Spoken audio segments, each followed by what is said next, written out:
وہ کون تھا؟ پہلا حصہ، انجان مسافر۔ رات کا وقت تھا۔ علی ایک سنسان سڑک پر اپنی موٹر سائیکل چلا رہا تھا۔ وہ اپنے دوست کی شادی سے واپس آ رہا تھا اور راستہ کافی ویران تھا۔ ارد گرد گھنا جنگل تھا اور چاندنی مدھم سی چمک رہی تھی۔ چلتے چلتے اچانک علی کو سڑک کے کنارے ایک شخص نظر آیا۔ وہ سفید لباس میں کھڑا تھا اور اس کا چہرہ جھکا ہوا تھا۔ علی کو کچھ عجیب سا محسوس ہوا، مگر اس نے سوچا کہ شاید کوئی مسافر ہوگا جو لفٹ مانگ رہا ہے۔ بھائی کہاں جانا ہے؟ علی نے موٹر سائیکل روکی اور پوچھا۔ وہ شخص آہستہ آہستہ علی کے قریب آیا، لیکن عجیب بات یہ تھی کہ اس کے قدموں کی کوئی آواز نہیں آ رہی تھی۔ علی کے جسم میں ایک جھرجھری دوڑ گئی، مگر اس سے پہلے کہ وہ کچھ سمجھ پاتا وہ شخص آہستہ سے بولا، مجھے آگے تک چھوڑ دو، میں بھی تمہاری طرح راستہ بھٹک گیا ہوں۔ دوسرا حصہ، پراسرار ہمسفر۔ علی نے ہچکچاتے ہوئے اسے موٹر سائیکل پر بیٹھنے کی اجازت دے دی۔ وہ شخص پیچھے بیٹھ گیا اور علی نے گاڑی آگے بڑھا دی۔ لیکن جیسے ہی اس نے رفتار بڑھائی، علی کو محسوس ہوا کہ موٹر سائیکل کا وزن بالکل بھی نہیں بڑھا، جیسے پیچھے کوئی بیٹھا ہی نہ ہو۔ اس کے دل کی دھڑکن تیز ہونے لگی، پسینے کی بوندیں اس کے ماتھے پر نمودار ہو گئیں۔ اس نے آہستہ سے آئینے میں دیکھا اور اس کی آنکھیں خوف سے پھیل گئیں۔ آئینے میں پیچھے کوئی بھی نہیں تھا، مگر علی کو اپنے کندھے پر کسی کے ہاتھ کا دباؤ صاف محسوس ہو رہا تھا۔ تیسرا حصہ، دہشت کا آغاز۔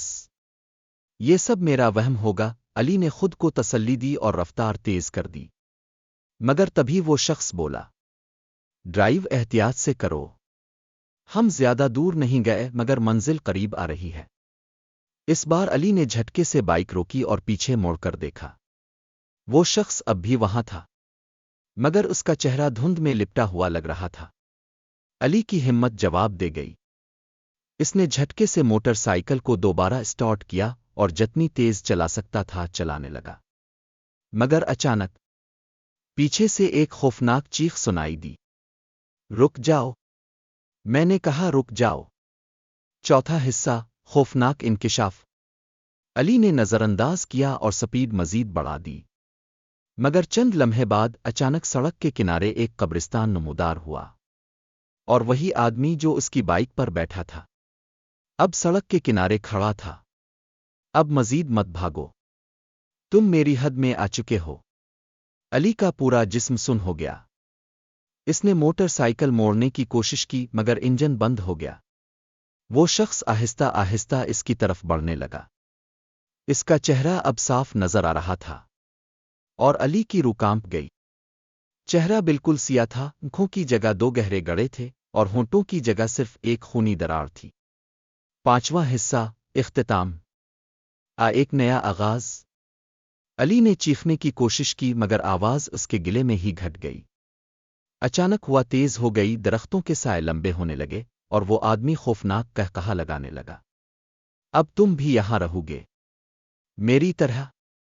ایک بھیانک چیخ کے ساتھ علی کی موٹر سائیکل الٹ گئی اور سب اندھیرے میں ڈوب گیا۔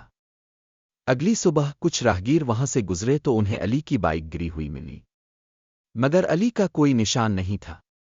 قریب ہی ایک پرانی قبر پر ایک نیا نام قیدی ہوا نظر آ رہا تھا، علی حسین، ایک اور مسافر جو واپس نہ آ سکا۔ اختتام، شاید کوئی اور مسافر بھی اسی راستے پر گزرے گا۔